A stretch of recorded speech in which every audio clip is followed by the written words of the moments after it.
네, 우리는 오늘 교회라는 이름을 다시 한번 생각해 보기를 원합니다. 우리 성도님들, 여러분들의 교회는 어떤 의미가 있습니까? 특별히 요즘 예배 처소 이전을 앞두고 있는 우리 교회 상황에 비춰봤을 때에 아마 더 많이 고민하게 되고 더 많이 생각하게 되는 것 같습니다. 교회가 어떤 곳인지, 교회가 우리에게 어떤 의미로 다가오는지, 또 우리가 이 교회를 어떻게 생각하는지, 또한 우리가 이 교회를 얼마나 사랑하는지, 우리가 계속해서 이 교회를 마음에 품고 고민하게 되고 생각하게 되는 것 같습니다. 교회라는 것이 단순히 주일에 모여서 예배를 드리는 장소일까요? 아니면 그저 마음 맞는 사람들이 모여서 모임을 갖고 교제를 할 수 있고 나눔을 할 수 있는 그런 모임 자체를 우리는 교회라고 할까요? 아마 다들 답은 잘 알고 있으리라 생각을 합니다. 오늘은 교회에 대해서 나오려는 이 말씀은요, 전혀 새로운 이야기가 아닙니다. 오히려 우리가 이미 알고 있는 진리를 다시 한번 말씀을 통해 되짚어보고 다시 한번 새기고자 하는 시간이 되기를 소망할 뿐입니다. 우리가 잘 아는 팀 켈러 목사님은요, 그의 책인 이제 센터 처치라는 책에서 복음을 이렇게 설명을 합니다. 복음은 세상과 철저히 구별되면서도 동시에 세상에 깊이 관여하는 공동체를 만들어낸다라고 말을 합니다. 센터 처치라는 책에 나오는 이야기인데 책은 많이 두껍습니다. 안 읽으셔도 좋습니다. 근데 거기서 복음을 설명하면서 복음을 통해서 세상과 깊이 구별되면서도 세상에 깊이 관여하는 공동체를 만들어낸다. 그것이 바로 교회다라고 이야기를 합니다. 이 짧은 문장 안에 교회에 대한 두 가지 분명한 키워드가, 분명한 두 가지 운명이 담겨 있는 것 같습니다. 세상과 철저히 다르게 살아야 되는 그런 거룩함이 교회에 있고요. 그리고 동시에 그 세상 속으로 깊이 침투해야 되는 그런 분명한 사명도 교회 안에 있다라는 것이죠. 교회는 세상과는 다른 정체성을 가진 공동체이지만 그 다름이 우리를 고립시키는 것이 아니라 오히려 세상을 회복시키는 다리 역할을 하고 세상에 깊이 관여하고 침투하는 공동체가 되어야 된다라는 이야기입니다. 오늘 우리가 읽은 출애굽기 19장의 말씀은 하나님께서 이스라엘 백성을 애굽에서 이끌어내신 후에 그리고 율법을 주시기 전에 그들에게 주시는 첫 번째 공동체 선언문입니다. 또 쉽게 말하면 정체성 선언문이라고 할 수 있을 것 같습니다. 이스라엘 백성들이 율법이라는 그 내용물을 받기 전에 그들이 그 내용을 받기 전에 어떤 그릇이 되어야 되는지를 설명하는 것이 바로 오늘 우리가 읽는 이 본문이라는 말씀이죠. 너희는 내가 너희를 규정하는 정체성은 이런 것이야. 너희는 이런 공동체가 되어야 되고 너희의 정체성은 바로 이런 것이야 라고 말씀을 하면서 그런 너에게 주는 것이 율법이야 라고 하는 것이 출애굽기 19장과 20장에 이어지는 그 서사에 담겨 있습니다. 그래서 오늘 이 말씀은, 이 선언은 단지 그때 그들만을 위한 말씀이 아니라 오늘 이 시대를 살고 있는 저와 우리 성도님들, 우리 교회, 우리 성도님들 한 사람 한 사람에게 주시는 말씀이라는 사실입니다. 그래서 하나님이 원하시는 교회의 모습이 무엇인지 우리 함께 말씀을 통해서 조금씩 살펴보면 좋을 것 같습니다. 우리 오늘 말씀 4절을 한번 같이 보도록 하겠습니다. 4절입니다. 함께 보겠습니다. 시작. 내가 애굽 사람에게 어떻게 행하였음과 내가 어떻게 독수리 날개로 너희를 업어 내게로 인도하였음을 너희가 보았느니라. 여러분, 하나님께서는 이스라엘 백성들에게 사명을 주시기 전에 가장 먼저 그들이 어떻게 구원받았는지를 기억하게 하셨고 다시 한번 되새기게 하셨습니다. 뭐라고 표현하십니까? 독수리 날개로 내가 너희를 업었다라고 이야기를 하십니다. 즉 너희가 여기까지 온 것은 너희의 힘으로 온 것이 아니라 전적으로 나의 은혜로 내가 너희를 끌고 왔다라는 이야기입니다. 우리는 가끔 신앙생활도요, 우리 어떤 성취로 여길 때가 많이 있는 것 같습니다. 내가 이만큼 했는데, 내가 이만큼 사역을 했고, 내가 삶에 이런 여러 가지 많은 여정들 가운데서 이렇게 예수를 믿어왔는데 라는 마음으로 교회에 나오는 분들도 많이 있을 때가 있고요. 그런 마음이 나에게 스스로 생길 때도 많이 있는 것 같습니다. 그런데 하나님은 이렇게 말씀하시죠. 너가 한 것이 아니라 내가 너를 업어서 인도했다라고 말씀을 하시는 겁니다. 이스라엘은 하나님의 능력으로 홍해를 건넜고 하나님의 인도하심으로 광야를 지났습니다. 당연히 그걸 그들은 알고 있었죠. 그래서 하나님의 은혜라는 것을 이들은 알고 있었습니다. 하나님은 그걸 분명히 말씀하고 계시죠.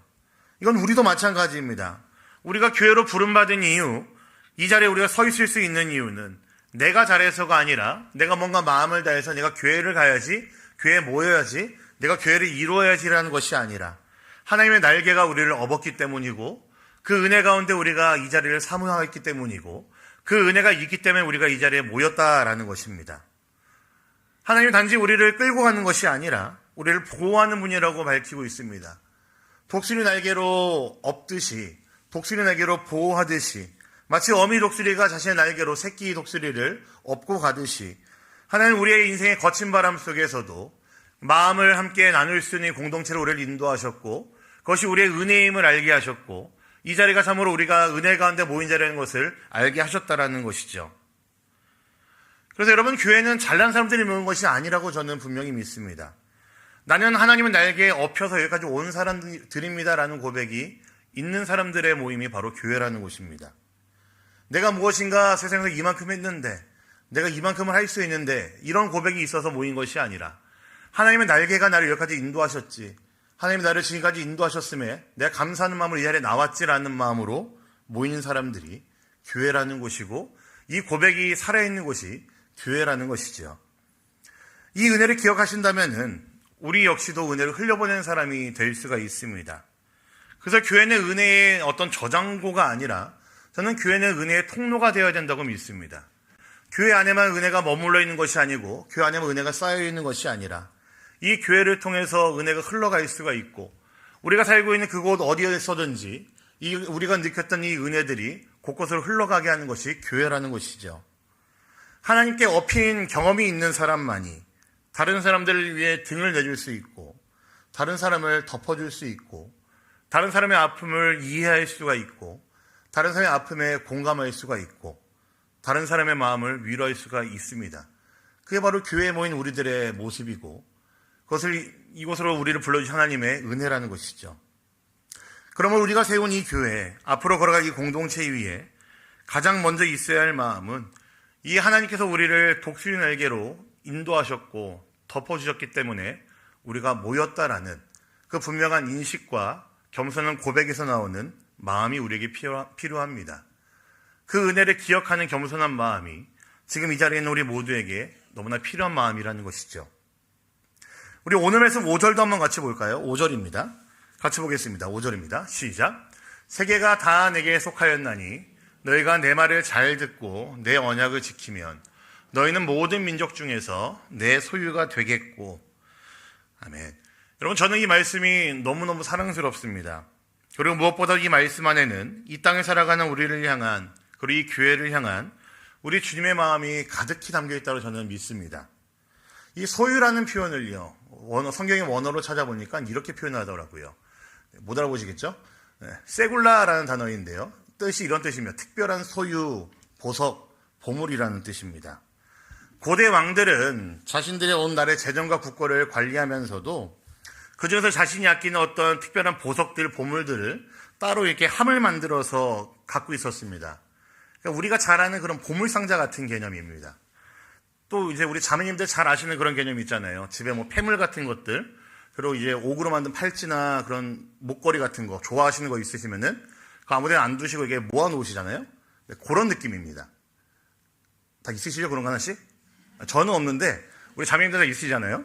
네, 바로 그런 것을 말합니다. 그러니까 내가 갖고 있는 것 중에서 가장 고귀한 것, 내가 갖고 있는 것 중에서 가장 좋은 것, 내가 갖고 있는 것 중에서 가장 이쁘고 반짝반짝 빛나는 것, 누군가에게 내어주기 싫어서 나만 갖고 싶은 것, 그것을 말할 때 세굴라라고 이야기를 합니다. 그러니까 하나님께서 이스라엘 백성들에게 율법을 주시기 전에 고백하시는 거, 사랑 고백하시는 거예요.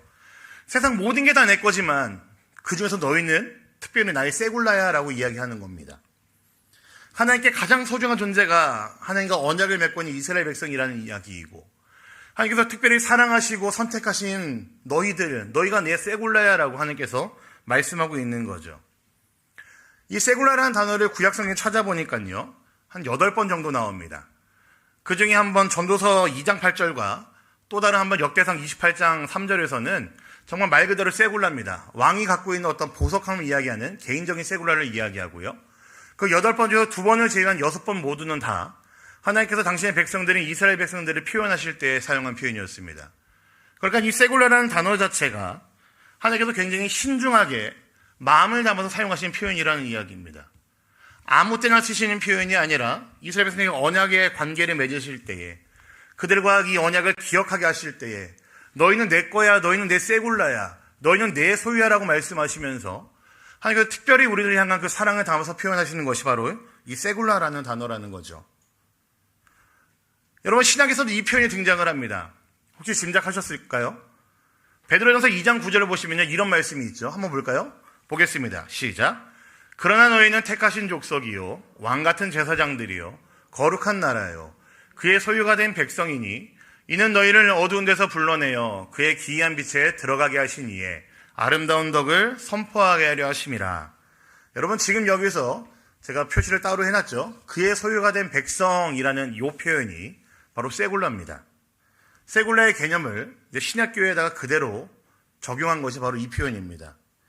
이제 그리스도 안에서 예수를 믿는 모든 자들이 하나님의 특별한 소유, 세굴라가 되었다라는 이야기입니다. 여러분, 이 교회가, 우리가 세굴라입니다. 하나님께서 너무나 사랑하셔가지고 특별히 따로 모셔둘 정도로 넌 내게 참 소중한 존재야, 반짝반짝 빛이 나는데 보석이야 라고 말씀하시면서 따로 빼놓을 정도로 하나님 눈에는 가슴에 담아놓은 보석이 바로 우리들이라는 거죠.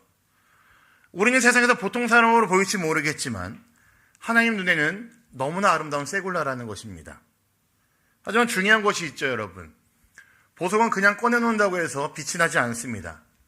빛에 비추어 봐야 되고요. 세공세의 손길을 통해 깎여야지만 진짜 아름다운 보석이 됩니다. 하나님께서 우리를 보석으로, 세굴라로 삼으신 이유는 아마 어두운 금고 안에 꼭꼭 숨겨두고 여기 안에만 처박혀 있어라는 뜻으로 부르신 것이 아닐 겁니다.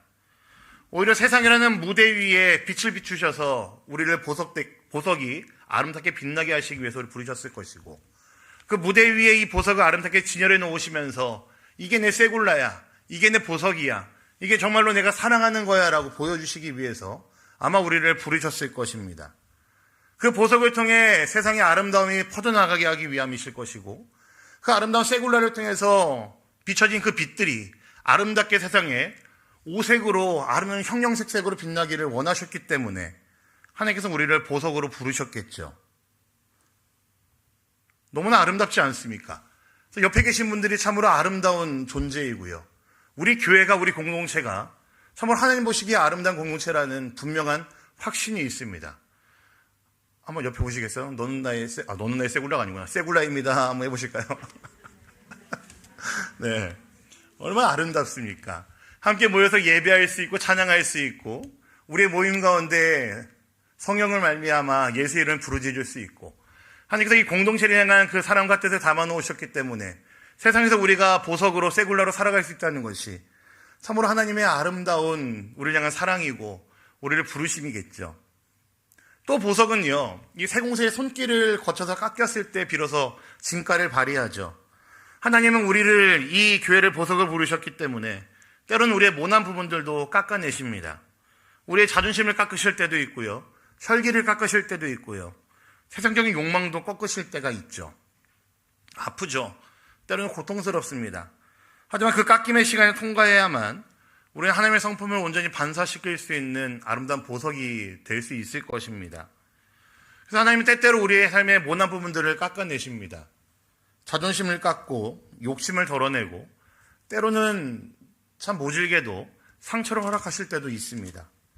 하지만 고통스럽지만 그 시간들이 지나야지 우리는 진짜 하나님 보시기에 아름다운 보석이 된다라는 겁니다.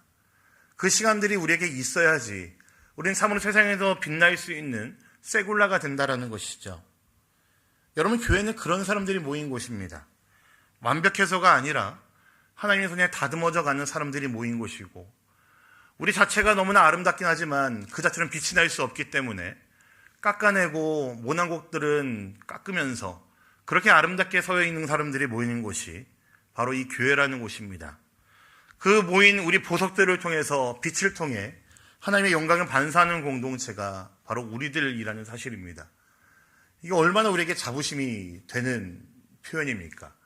세상에서 우리가 그저 그런 모임으로 끝나는 것이 아니라 하나님께서 너무나 아름답게 쓰놓은 보석들 가운데 하나가 우리들이고, 그걸 우리들이 모여있는 공동체를 통해서 하나님께서는 세상에 교회가 있음을 알게 하실 것이고, 하나님 당신의 성품이 무엇인지를 보여줄 것이고, 우리의 모습을 통해서 이 땅 가운데에 교회가 참으로 아름답다라는 것을 하나님께서 보여주실 것입니다. 우리 6절 말씀도 함께 같이 볼까요? 6절입니다. 같이 보겠습니다. 시작. 너희가 내게 대하여 제사장 나라가 되며 거룩한 백성이 되리라. 너는 이 말을 이스라엘 자손에게 전할지니라. 하나님은 이스라엘을 제사장 나라로 부르셨습니다.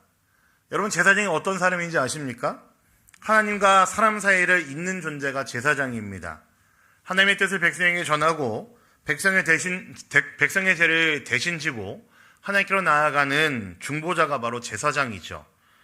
놀랍게도 이 말씀은요, 오늘날 교회, 곧 우리들에게 그대로 적용이 가능한 말씀입니다. 우리 방금 읽은 말씀인데요. 베드로전서 2장 9절과 10절 말씀 한번 같이 보도록 하겠습니다.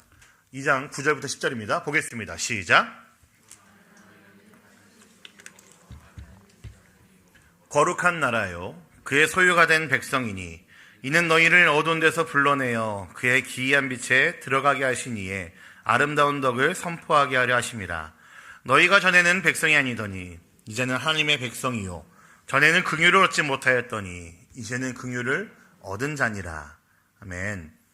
여러분, 교회의 정체성이 여기에 담겨 있습니다. 교회는요, 세상과 하나님 사이를 잇는 제사장 공동체가 되어야 됩니다.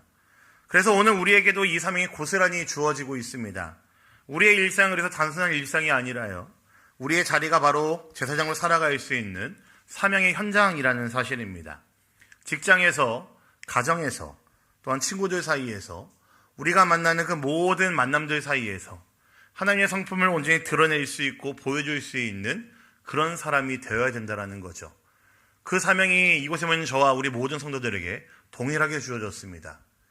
목회자라서 더 많이 해야 되는 게 아니고요, 나이가 많아서 더 많이 해야 되는 거 아니고요, 예수를 믿고 제사장을 부름받은 우리 모두가 다 동일하게 해야 되는 것이 바로 이거죠. 우리가 어디에 있든 제사장으로서의 사명이 잊지 않고 살아내는 것이 우리들의 모습이어야 됩니다. 제가 너무나 사랑하는 존 스토트 목사님이 이런 말씀을 하셨어요. 네, 영어입니다. We are in the world, but not of the world라고 써 있습니다. 우리는 세상 안에 있지만 세상에 속한 존재는 아니다라고 존 스토트 목사님이 얘기하셨습니다. 여러분, 교회는 세상과 구별된 정체성을 가지고 있지만 처음에 말씀드렸던 팀 켈러 목사님의 이야기와 함께 이야기하자면요, 교회는 세상과 구별된 정체성을 가지고 있지만 동시에 그 세상 안에서 살아야 됩니다. 어쩔 수 없습니다. 하나님께서 세상 속으로 교회를 부르셨기 때문에 그렇습니다. 그런데 바로 그 자리에서 우리는 하나님의 뜻을 보여줘야 되는 사람들이고, 바로 거기서 교회가 어떤 곳인지를 세상에게 보여줘야 되는, 진면목을 보여줘야 되는 사람들이 바로 저와 여러분들이라는 거죠. 우리가 일상 속에서 정직하게 말하고 누군가의 마음에 귀 기울여주고 위로해주고 공감해주고 용서해주고 품고 섬길 때에, 여러분, 그것이 바로 제사장의 삶의 모습입니다. 내가 다른 사람보다 조금 더 정의롭게 살 때에, 다른 누구보다 더 누군가를 사랑할 수 있을 때에, 내가 참 용서하기 싫은 사람이 있지만 용서해보기로 마음이라도 한번 먹었을 때에, 여러분, 이게 제사장으로서의 모습이라는 것입니다. 많이 거창한 거 아니고요, 하나님께서는 우리들의 그런 일상을 통해서, 삶의 모습을 통해서 이 세상 가운데 교회의 모습이 드러나길 원하시고 그를 위해 우리를 부르셨다라는 것이죠. 여러분, 우리는 예배당 안에서만이 교회가 아닙니다. 삶의 자리에서 하나님의 빛을 들고 살아가는 존재들, 그것이 바로 교회입니다. 그래서 저와 여러분들, 우리는 교회라는 사실을 꼭 잊지 않으시면 좋겠습니다. 말씀을 마무리하겠습니다. 사랑하는 우리 모든 성도님들, 오늘 출애굽기 19장을 통해서 하나님은 우리에게 교회의 정체성을 분명하게 말씀하십니다. 우리는 하나님의 은혜에 엎인 사람들이죠. 우리는 하나님의 가슴에 새겨진 보석, 세굴라입니다. 세상 속에서 하나님을 드러낼 수밖에 없는, 드러내야만 하는 제사장으로 우리는 부름받았습니다. 교회는 건물이 아니라 바로 이 은혜를 기억하고 세상 속에 빛을 비추며 하나님의 사랑을 품고 살아가는 사람들을 이야기합니다. 저와 우리 성도님들, 우리는 교회입니다. 하나님께서 이 모든 일들을 위해서 우리를 부르셨고, 세상 가운데 우리가 하나님의 그 성품을 온전히 드러내며 찬란하게 빛나기를 하나님께서는 원하셨습니다. 그렇다면 오늘 우리는 묻지 않을 수 없을 것 같아요. 과연 내가 정말로 교회답게 살아가고 있는가? 우리 공동체는 세상 속에서 하나님의 빛을 드러낼 수 있는 세굴라로 살고 있는가? 나와 함께하는 우리 모든 나의 지체들, 형제와 자매들은 과연 어떤 마음으로, 우리들 이야기의 모든 주제는 어디에 초점이 맞춰져 있고, 우리는 과연 무엇을 바라보고 살아가고 있고 함께 걸어가고 있는가? 여러분, 이런 질문들이 우리에게 생기지 않을 수가 없습니다. 예배당을 떠나서 삶의 자리로 나아갈 때에 세상은 분명히 우리를 통해서 하나님을 보게 될 것입니다. 하나님은 오늘도 우리를 통해 하나님의 나라를 세상 가운데에 보여주기를 원하시고 우리의 삶을 통해서 하나님 나라가 임하고 사실임을 보이기를 원하십니다. 우리 모두의 삶 가운데에서 하나님의 그 은혜가 가득히 임하기를 소망합니다. 이제 여러분 교회로 살아가십시오. 여러분이 있는 곳이 곧 교회가 되기를 축복합니다. 여러분의 삶의 모습을 통해서 하나님의 살아계심을 드러낼 수 있고 정말 영광스러운 하나님의 그 은혜가 있음을 확실하게 보여줄 수 있는 우리 모두의 일상이 되기를, 아주 작은 하루하루가 되기를 우리 주님의 이름으로 간절히 부탁드립니다. 아멘.